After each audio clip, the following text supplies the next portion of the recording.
Hi, Minaj ബിൽഡേഴ്സിലേക്ക് എല്ലാവർക്കും സ്വാഗതം. ഇത് ഞങ്ങൾ സൈറ്റ് വിസിറ്റ് ചെയ്യാൻ പോകുന്ന ഒരു ദിവസത്തെ ഒരു വീഡിയോ ചെറിയൊരു ക്ലിപ്പുകളാക്കിയിട്ട് ഇടാമെന്ന് വിചാരിച്ചു കേട്ടോ. ഇപ്പോൾ ഫസ്റ്റ് രാവിലെ ഞാൻ ഇക്കേൻ്റെ കൂടെ ആയിരുന്നു, പകുതി വഴി വരെ പോയിട്ടുണ്ടായിരുന്നു. പിന്നെ അവിടുന്ന് നാസർക്ക വന്നു, നാസർക്കൻ്റെ ഒപ്പം വേറെ വണ്ടിയിലായിരുന്നു മറ്റ് സൈറ്റുകളിലേക്കൊക്കെ പോയത് കേട്ടോ.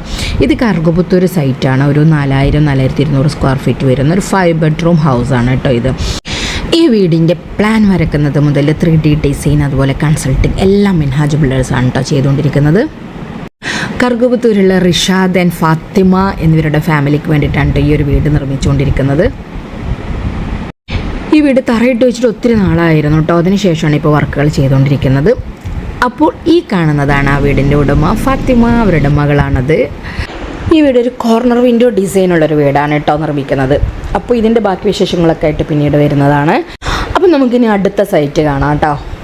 ഇവരൊക്കെ ജ്യേഷ്ഠൻ അനിയന്മാർ മക്കളാണ് കേട്ടോ. അപ്പോൾ അതുകൊണ്ട് തന്നെ ഇവരുടെ പേര്, ഒരാളുടെ പേര് റംഷാദാണ്, മറ്റാളുടെ പേര് റിൻഷാദ് ആയിരുന്നു. ഇപ്പോൾ കഴിഞ്ഞ സൈറ്റ്. ഇനി ഇത് അവിടെ നടക്കുന്നില്ല, ബാക്കിൽ അപ്പുറത്ത് കാണുന്നത് അത് നമ്മൾ ജിംഷാദ് എന്ന് പറഞ്ഞിട്ട് ഇവരുടെ തന്നെ ബ്രദറിൻ്റെതാണ് കേട്ടോ. രണ്ടും ഒരു സൈറ്റിലാണ്, ഒരേ സ്ഥലത്താണ് നടന്നുകൊണ്ടിരിക്കുന്നത്. അപ്പോൾ ഞങ്ങളിത് അവിടെ പോയിട്ട് നിലവിൽ ചെയ്ത വർക്കിൻ്റെതൊക്കെ കംപ്ലീറ്റ് അളവുകളും കാര്യങ്ങളും ഒക്കെ എടുത്ത് നോക്കുകയാണ്. ഇപ്പോൾ എന്താണെന്ന് വെച്ച് കഴിഞ്ഞാൽ വാസ്തു ബേസ്ഡ് പ്ലാനും കാര്യങ്ങളും ഒക്കെ ആവുന്നത് കൊണ്ട് തന്നെ നിലവിൽ വർക്കൊക്കെ കഴിഞ്ഞാലും ഇടയിലൊക്കെ ഒന്ന് അളന്ന് നോക്കുന്നതൊക്കെ നന്നായിരിക്കും. നമ്മളെല്ലാം അളവ് വെച്ച് കൊടുത്തിട്ട് തന്നെയാണ് എല്ലാ വർക്കുകളും ചെയ്യുന്നത്. എങ്കിൽ പോലും ഒന്നുകൂടി വന്ന് പിന്നെ ഡെയിലി നമ്മൾ സൈറ്റിൽ ചിലപ്പോൾ ഉണ്ടാവില്ലല്ലോ. അപ്പോൾ ഒന്നുകൂടി വന്നിട്ട് അളവുകളും കാര്യങ്ങളും ഒക്കെ ഒന്ന് ചെക്ക് ചെയ്ത് നമ്മൾ തന്നെ ഒന്ന് മനസ്സമാധാനമായിട്ട് ഇരിക്കാനായിട്ട് എല്ലാം നോക്കും. എവിടെയെങ്കിലും തെറ്റ് പറ്റിയിട്ടുണ്ടോ എന്നുള്ളത് നമ്മൾ തന്നെ ഒരു പ്രാവശ്യം അളന്ന് നോക്കിയിട്ടുണ്ടെന്നുണ്ടെങ്കിലും എവിടെയെങ്കിലും നമ്മളെ ഭാഗത്തുനിന്നൊരു വീഴ്ചകൾ ഉണ്ടാവാൻ പാടില്ലല്ലോ. അപ്പോൾ ഓരോ പ്രാവശ്യം സൈറ്റുകളിൽ വരുമ്പോഴും ഓരോന്നോരോന്ന് ചെക്ക് ചെയ്തുകൊണ്ടിരിക്കും. അപ്പോൾ അങ്ങനെ കംപ്ലീറ്റ് ചെക്കിങ്ങിന് വേണ്ടിയിട്ട് വന്നതായിരുന്നു. മെഷർമെൻറ്റ്സ് എല്ലാം ഓക്കെ ആണ്, ഒന്നും എവിടെയും പ്രശ്നങ്ങളോ കാര്യങ്ങളോ ഒന്നുമില്ല. അപ്പോൾ അങ്ങനെ ഞാനിങ്ങനെ ഫ്രണ്ട് ക്യാമറയിൽ അങ്ങോട്ടും ഇങ്ങോട്ടൊക്കെ തിരിച്ച് എത്ര എടുത്തിട്ടും മതിയാവേണ്ട വീണ്ടും എടുത്തുകൊണ്ടിരിക്കുകയാണ്. അത് ഓരോ സൈറ്റിൽ പോകുമ്പോൾ ചിലപ്പോൾ നമുക്ക് ചിലതായിരിക്കും നല്ലതെന്ന് തോന്നുക, ബാക്കിയുള്ളതൊക്കെ ഡിലീറ്റ് ചെയ്ത് കളയാറുണ്ട്.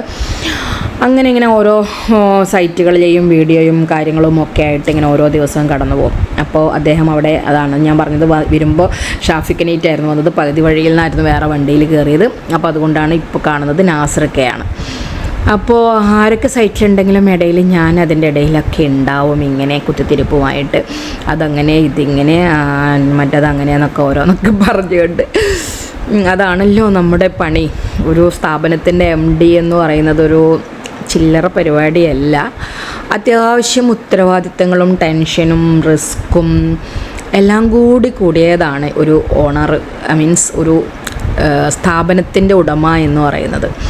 എന്തെങ്കിലും വിഷയമുണ്ടെങ്കിൽ അതെല്ലാം തലയിൽ ഏറ്റെടുക്കാൻ ബാധ്യത ഉള്ള ഒരേ ഒരാളാണ് സ്ഥാപനത്തിൻ്റെ ഉടമ എന്ന് പറയുന്നത്. അപ്പോൾ അതുകൊണ്ട് തന്നെ ഒരുപാട് ഉത്തരവാദിത്തങ്ങളും അതേപോലെ ഒത്തിരി കാര്യങ്ങളിലൂടെ തന്നെയാണ് ഓരോ ദിവസങ്ങളും നമ്മൾ കടന്നു പോയിക്കൊണ്ടിരിക്കുക. എന്നാലും അൽഹംദുലില്ലാ എനിക്ക് ഒരുപാട് സന്തോഷമാണ് ഇത്രയൊക്കെ എത്തിയില്ല. ഞങ്ങളിവിടെ കറുകപുത്തൂർ സൈറ്റിലാണ് കേട്ടോ.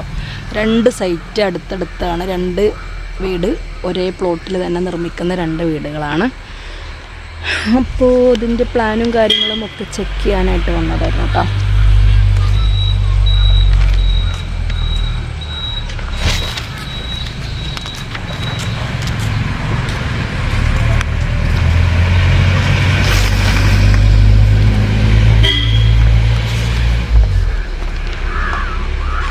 ഓക്കെയോ?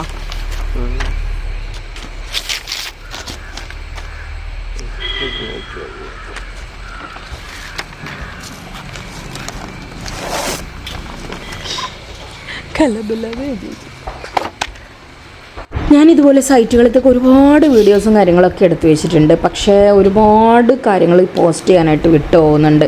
പിന്നെ ഞാൻ വിചാരിക്കും അവിടെ ഇരിക്കട്ടെ. ഒരു 4000-ഓളം വീഡിയോസും ഫോട്ടോസും സൈറ്റുകളിലെ പല ഡിഫറെൻ്റ് ആയിട്ടുള്ള പല വർക്കുകളുടേതും ഞാൻ എടുത്തു വെച്ചിട്ടുണ്ട്. പക്ഷേ ഒരുപാടൊന്നും പോസ്റ്റ് ചെയ്യാൻ പറ്റുന്നില്ല. ഇതുപോലെ വോയിസ് കൊടുക്കണം, അതല്ലെങ്കിൽ അതിൽ പാട്ട് ഇടണം, അപ്പോൾ ചിലതിൽ കോപ്പിറൈറ്റ് വരും, അങ്ങനെയുള്ള ഒത്തിരി പ്രശ്നങ്ങളാണ്. ഇതിപ്പോൾ ഞാൻ തന്നെയാണ് ഇത് ഡിസൈനിങ്ങും മീൻസ് എന്താണ് പറയുക, എഡിറ്റിങ്ങും കാര്യങ്ങളും എല്ലാം ചെയ്തുകൊണ്ടിരിക്കുന്നത്.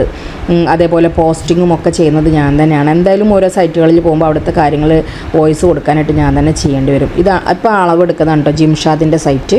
ഈ 2 സൈറ്റും 3500-3000 സ്ക്വയർ ഫീറ്റുകളിലുള്ളിലുള്ള സൈറ്റുകളാണ്. നിലവിലിപ്പോൾ നേരത്തെ അവിടെ കണ്ട സൈറ്റ് 4000 സംതിങ്ങോളം സ്ക്വയർ ഫീറ്റിൻ്റെതാണ് കേട്ടോ.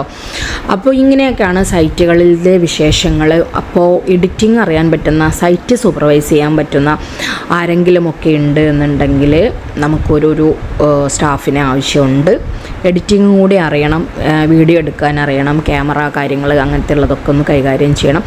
അപ്പോൾ അങ്ങനത്തെ ഉള്ള ആളുകൾ ആരെങ്കിലും ഉണ്ടെന്നുണ്ടെങ്കിൽ നിങ്ങൾക്ക് ഈ സ്ഥാപനത്തിലേക്ക് ജോലിക്ക് വേണ്ടിയിട്ട് അപേക്ഷിക്കാവുന്നതാണ് കേട്ടോ. ഏതൊരു കാര്യത്തിൻ്റെയും വിജയത്തിൻ്റെ ഏറ്റവും പ്രധാനമായിട്ടുള്ള ഘടകം അതിൻ്റെ അടിത്തറ നന്നാവുക എന്നുള്ളതാണ്. അതൊരു ബിസിനസ് ആയാലും കൺസ്ട്രക്ഷൻ ആയാലും മറ്റേത് മേഖലയിലായാലും അതിൻ്റെ ഒരു അടിത്തറ അത്രയും ഉറപ്പുണ്ടാവുക, അതല്ലെങ്കിൽ ദൃഢമായിട്ടുള്ള ഒരു നിശ്ചയത്തോടു കൂടി നമ്മൾ എടുക്കുന്ന ഒരുപാട് തീരുമാനങ്ങളാണ് നമ്മുടെ ലൈഫിൽ നമ്മളെ സക്സസ്സിനായിട്ട് മുന്നോട്ട് പോകാവുന്ന ഏറ്റവും വലിയൊരു ഘടകം. അപ്പോൾ അതുകൊണ്ട് തന്നെ നിങ്ങൾ ഒരിക്കലും ഫൗണ്ടേഷന് കാര്യങ്ങൾ ബേസ്മെൻറ്റ് ചെയ്യുന്നതിൽ യാതൊരു പിശുക്കും ചെയ്യാൻ പാടില്ല.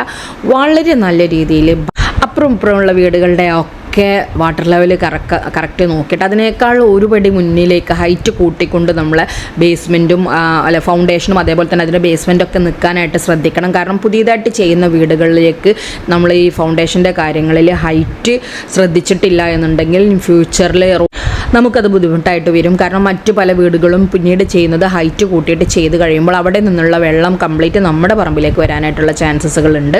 അതേപോലെ തന്നെ റോഡിൻ്റെ ഹൈറ്റ് കൂടുന്ന സമയത്ത് അവിടെ നിന്നുള്ള വെള്ളം നമ്മളെ പറമ്പിലേക്ക് വരും. അപ്പോൾ അത്തരം കാര്യങ്ങളിലൊക്കെ പ്രത്യേകം ശ്രദ്ധിച്ചുകൊണ്ട് തന്നെ നമ്മൾ കൺസ്ട്രക്ഷൻ മുന്നോട്ട് പോകണം. ജീവിതത്തിൽ ഒരിക്കലും മാത്രം വെക്കുന്ന വീടുകളാണ് ഓരോ മനുഷ്യൻ്റെയും ആഗ്രഹത്തിനനുസരിച്ചിട്ട് ഒരു എന്താണ് പറയുക, ഒരു സ്വപ്നമാണ് അവിടെ പൂർത്തീകരിക്കുന്നത്. അപ്പോൾ അതിൽ നമ്മൾ പിന്നീട് ഖേദിക്കേണ്ടി വരുന്ന യാതൊന്നും ഉണ്ടാവാതെ ശ്രദ്ധിക്കുക. നല്ല ബിൽഡേഴ്സിനെ തിരഞ്ഞെടുക്കാനായിട്ട് ശ്രമിക്കുക. അതേപോലെ തന്നെ നിങ്ങൾ സാധാരണ കോൺട്രാക്ടേഴ്സിനാണ് വർക്ക് കൊടുക്കുന്നതെന്നുണ്ടെങ്കിൽ ഒരു എൻജിനീയേഴ്സിൻ്റെ ഒരു കൺസൾട്ടിങ് സർവീസസ് നിർബന്ധമായിട്ടും മേടിക്കുക. അത് നിങ്ങൾക്ക് ഒരുപാട് ഗുണം ചെയ്യും. ആ ഒരു പണം പോകുന്നത് നിങ്ങൾ കണക്കാക്കേണ്ടതില്ല എന്നുള്ളതാണ് എൻ്റെ ഒരു അഭിപ്രായം കേട്ടോ. അപ്പോൾ ഓക്കെ, താങ്ക് യു, ബൈ. ഇതുവരെ ഞങ്ങളോട് സഹകരിച്ച എല്ലാവരോടും ഒരുപാട് താങ്ക്സ് കേട്ടോ.